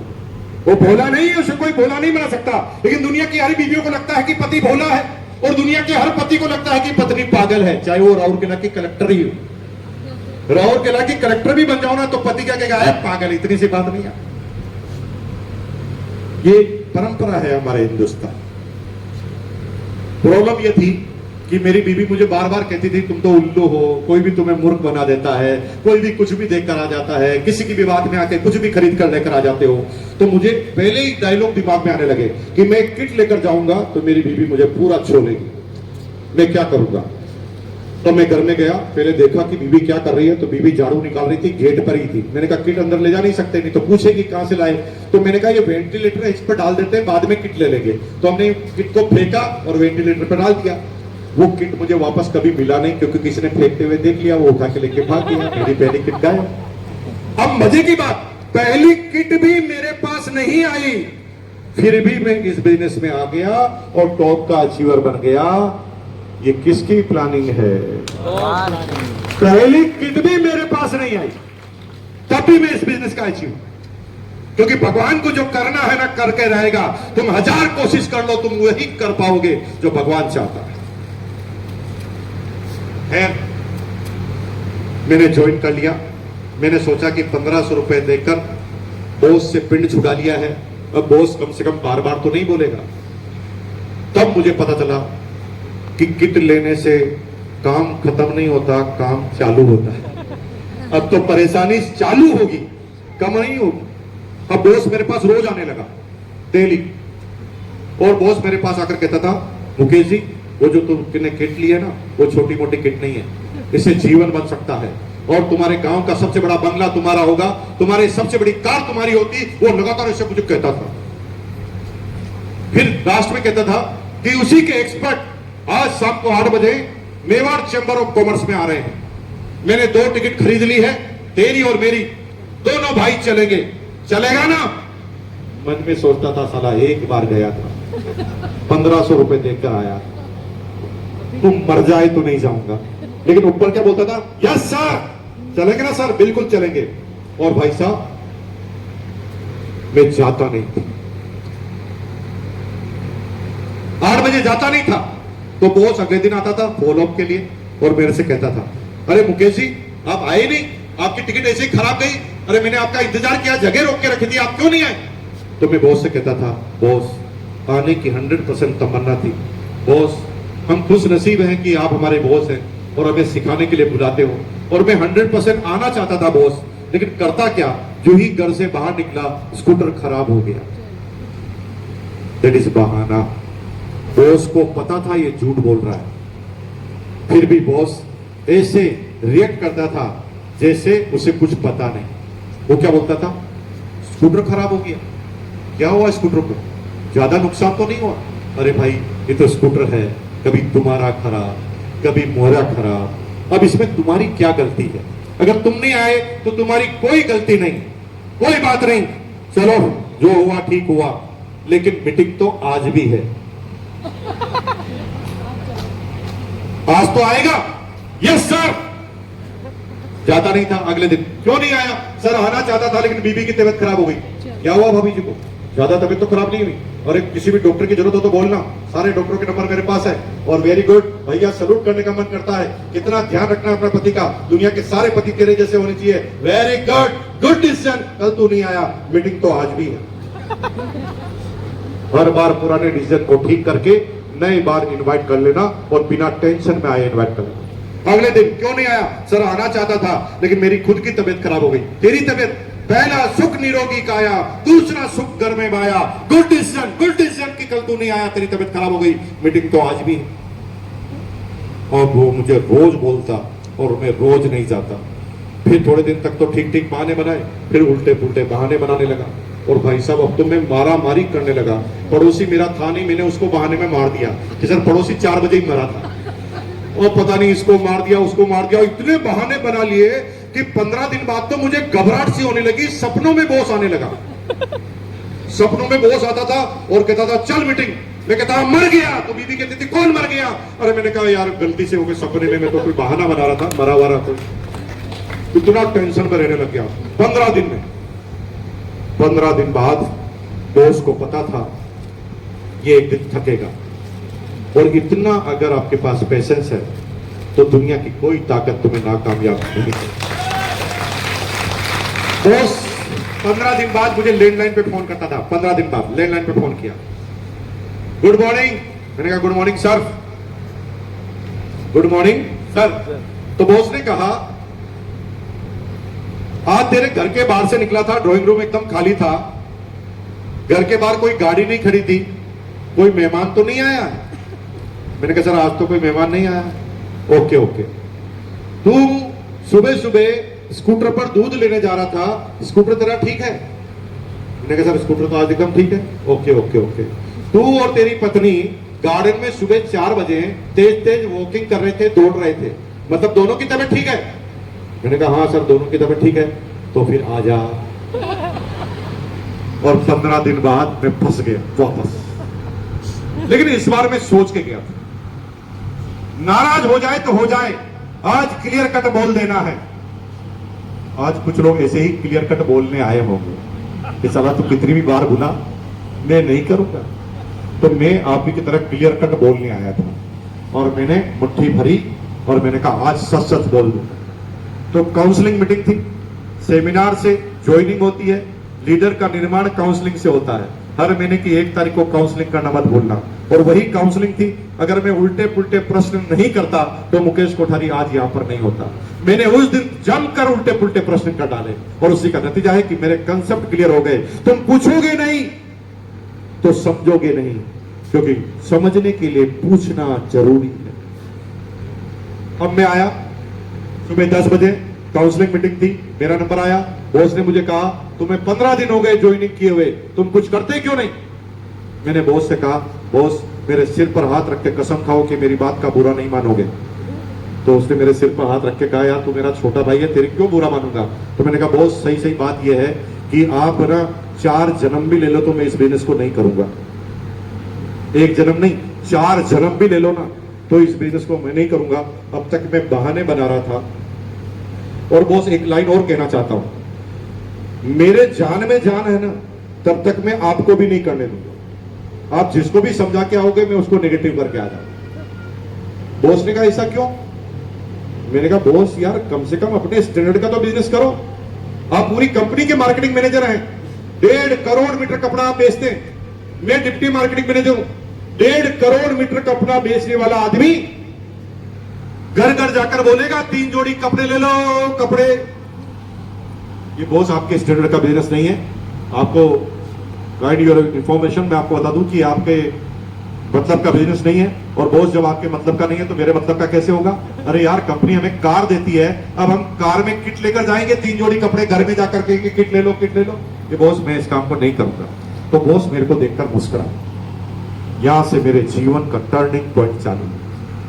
वो मेरी तरफ देखकर हल्का सा मुस्कुराया और बोला, अरे भैया तुझे जिस 3 जोड़ी कपड़े को बेचने में शर्म आ रही है, मैं तो तेरा बॉस हूं, क्या ये बात मेरे दिमाग में नहीं आई होगी। मैंने कहा सर आई तो होगी, आपने क्या सोचा बताइए। तो बॉस ने कहा, भैया मैं इस बिजनेस को क्यों कर रहा हूं सुन। उसने मुझे 2 कारण बताए, लेकिन वो 2 कारण इसलिए बताए क्योंकि मैंने उससे पूछा, राइट। और ये 2 कारण मैं आपको क्यों नहीं बता रहा हूं, क्योंकि आप मेरे से पूछ ही नहीं रहे हो। पूछ रहे हो, कितने लोग पूछना चाहते हैं। चलो मैं तरीका बता देता हूं, जब भी मेरे से पूछना है तो कैसे पूछना है तरीका बता दें। सब लोग अपने हाथ को ऐसे कीजिए, ऐसे ऐसे नहीं रखना, ऐसे भिखारी रखता है, ऐसे हाँ, ऐसे अपनी तरफ मुंह की तरफ, हाँ ऐसे बोलना है, बताओ बताओ, ऐसे देखें, हिलाना है पूरा, बताओ बताओ बताओ नहीं, हाथ को नहीं देखना, मेरे को देखना है। हाथ को तो यूं करना है, देखना मेरे को, लेकिन जब मुझे बोलो ना तो आपकी आंखें हिलनी चाहिए, आपके चेहरे पर रेस्पेक्ट का भाव होना चाहिए और आप रिक्वेस्ट करते हुए नजर आना चाहिए। बताओ बताओ। कुछ लोग है ना कुछ नहीं कर रहे, कुछ लोग ऐसे, अल्लाह के नाम पे दे दे बाबा। अरे भिखारी नहीं है आप, है ना, रिक्वेस्ट कर रहे हैं, रिक्वेस्ट की तरह करो। चलो चलो वापस करो, सब लोग ऐसे करो, सभी लोग ऐसे करो। यस यस यस, सब लोग बोलो, बताओ बताओ बताओ अरे बताओ मेरे भाई बताओ। अरे बताओ मेरे भाई बताओ। थोड़ा तेज बोलो ना। बताओ मेरे भाई बताओ। बता देता हूं, अगर आपने बोला तो मैं बता देता हूं। देखिए 2 बातें मैंने पूछी, 2 बातें मुझे बताई। पहली, 1.5 करोड़ मीटर कपड़ा मैं सेल कर रहा हूं, लेकिन सेल मैं कर रहा हूं, सेल मेरी नहीं हो रही। जब भी मैं सेल करता हूं तो मालिक की सेल होती है, जिसकी सेल होती है उसे प्रॉफिट मिलता है और जो सेल करता है उसे सैलरी मिलती है। मैंने कहा सर समझ में नहीं आया, आपने क्या बोला, वापस बताओ। तो उन्होंने कहा देख, तू रेलवे में जॉब करता है, तो रेलवे क्या करता है। मैंने कहा रेलवे तो सेल करता है, सर्विसेज सेल। रेलवे ने तुम्हें नौकरी पे इसलिए रखा है कि रेलवे की सेल बढ़े, तो रेलवे की सेल तुम कर रहे हो, लेकिन सेल तुम्हारी नहीं हो रही, सेल रेलवे की हो रही है। और जब सेल किसी और की करते हो तो सैलरी मिलती है। मैंने कहा सर और बताओ। तो मैंने कहा चलो ठीक और बताता हूं। बैंक में तुम जॉब करते हो, तो बैंक क्या कर रही है, बैंक सर्विस सेल कर रही है। बैंक सर्विस सेल कर रही है, सेल उसकी तुम कर रहे हो क्योंकि नौकरी तुम कर रहे हो। तो सेल बैंक की तुम कर रहे हो तो बैंक तुम्हें सैलरी दे रही है। इंश्योरेंस कंपनी में तुम जॉब कर रहे हो तो इंश्योरेंस क्या कर रही है, वो तो सेल ही कर रही है, तुम उसमें जॉब कर रहे हो। हेलो, बात समझ में आ रही है क्या? यस, बोलो समझ रहे हैं? समझ रहे हैं, हाथ ऊपर करके बोलो, बोलो समझ रहे हैं? समझ रहे हैं, धीरे धीरे समझ रहे हैं, धीरे धीरे समझ रहे हैं। अब मजे की बात है कि सेल तो हो ही नहीं, तुम नौकरी कर रहे हो तो किसी और की सेल कर रहे हो। बस फर्क इतना है कि जब कोई मालिक तुम्हें नौकरी पे रखता है तो वो पहले तुम्हारा इंटरव्यू लेता है और कहता है अगर ये 50,000 रुपए हमें कमाकर दे सकती है तो 25,000 सैलरी दे देंगे, और वही तुम्हारे से 25,000 रुपए सेल करवा के कमवाए। तो सेल अगर हमारी करनी है तो प्रॉफिट मिलेगा, सेल लोगों की करनी है तो सैलरी मिलेगी। और पहली बार समझ में आया कि जीवन में सेल करनी है तो खुद की करनी है, जीवन में सेल करनी है तो खुद की करनी। दूसरी बात मैंने कहा सर दूसरी बात तो बताओ, जब मैंने पूछा तो उन्होंने दूसरी बात बता दी। अब आपने दूसरी बात के लिए नहीं पूछा, बताओ बताओ सर, पूछा क्या? बताओ, चलो करो बताओ, करो वापस बताओ, करो। यस, सब करो इसको, बोलो बताओ बताओ। बताओ बताओ अरे बताओ मेरे भाई बताओ। बताओ मेरे भाई बताओ। चलो बता देता हूं। दूसरी बात बताई, दुनिया में अमीर बनने का एक ही तरीका है, दूसरा बना ही नहीं। दुनिया में अमीर बनने का एक ही तरीका बना है, दूसरा बना ही नहीं। वो एक ही तरीका क्या है वो बताता हूं। दुनिया में अमीर सिर्फ वो बनते हैं जो अपना काम बंद करने के बाद भी काम चालू रखते हैं। Hello, Yes. तुम अमीर क्यों नहीं बन सकते पता? क्योंकि तुम दुकान खोलकर बैठे हो। दुकान चालू होती है तो ग्राहक आते हैं, इनकम होती है, दुकान बंद तो इनकम बंद। तुम नौकरी पे जाते हो, नौकरी चालू रखते हो तो इनकम आती है, जिस दिन नौकरी बंद इनकम बंद। लेकिन मुकेश अंबानी के साथ ऐसा नहीं है। मुकेश अंबानी जब रात को सो जाता है तब भी पेट्रोल भरना और बिकना चालू रहता है। Hello, Yes. टोयोटा का मालिक, मारुति का मालिक जब सो जाता है ना तब भी गाड़ियां बनना और बिकना चालू रहता है। अगर ऐसा कोई तरीका है कि आपके सोने के बाद भी चालू रहे, फिर दुनिया में अमीर बनने से तुम्हें दुनिया की ताकत रोक नहीं सकती। Yes. तो दो तरीके हैं, एक तरीका है मुकेश अंबानी वाला, एक तरीका है मुकेश कोठारी वाला। दो तरीके बता रहा हूं आपको। एक तरीका कौन सा अमीर बनने का, मुकेश अंबानी, दूसरा कौन सा है, मुकेश कोठारी। एक है मुकेश अंबानी वाला, एक है मुकेश कोठारी वाला। मुकेश अंबानी वाला जो तरीका है ना थोड़ा कठिन है, थोड़ा रिस्की है, उसमें पैसा लगाना पड़ता है, दिमाग लगाना पड़ता है, अकाउंटेंट रखने पड़ते हैं, उसमें गोडाउन बनाना पड़ता है, उसमें फैक्ट्री बनानी पड़ती है, उसमें प्लानिंग करनी पड़ती है, उसमें रातों की नींदें हराम करनी पड़ती है। वो जो तरीका है, और उसके बाद भी अमीर बनेंगे कि नहीं बनेंगे फाइनल नहीं है, और बन भी गए तो अपने जीवन में मजा नहीं ले पाएंगे, क्योंकि धीरूभाई भाई तो पैसा कमाते कमाते ही बूढ़े हो गए, मजा तो मुकेश अंबानी ले रहा है। तो एक तरीका वो है जो बहुत कठिन है, जिसमें 99.9999% आदमी फेल हो जाते हैं, और एक तरीका है मुकेश कोठारी वाला। वो मुकेश कोठारी वाला तरीका यह है कि इसी जीवन में 750 रुपए की नौकरी की, इसी जीवन में 25 करोड़ का मकान बनाया, इसी जीवन में दुनिया की ऐसी कोई कार नहीं है जिसे आज का आज और अभी का अभी मुकेश कोठारी खरीद ना सके। इसी जीवन में कई होटलों का निर्माण किया है, कई प्रॉपर्टी का निर्माण किया है, और मजे की बात है इसी जीवन में हम फ्री हैं। अभी पिछले महीने 15 दिन के लिए इंडोनेशिया जाके आए, अगले महीने 15 दिन के लिए हम लंदन जा रहे हैं। हमारी इनकम पे कोई फर्क नहीं पड़ेगा। क्यों? क्योंकि हमारे नीचे आप हैं, और आप हमारे लिए काम नहीं कर रहे हैं। आप इसलिए थोड़ी काम कर रहे हो कि यार काम नहीं करेंगे तो मुकेश जी के बच्चे क्या खाएंगे। दिमाग में आता है क्या कभी? मेरे बच्चों के लिए थोड़ी दिमाग में आता, आप तो अपने बच्चों के लिए काम कर रहे हैं।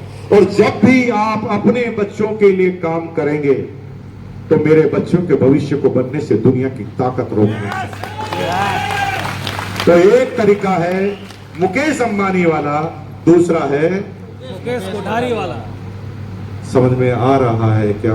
ये तो हाथ खड़ा करो, बोलो समझ रहे हैं, समझ रहे हैं, धीरे धीरे समझ रहे हैं। धीरे धीरे समझ रहे हैं। ठीक है जी।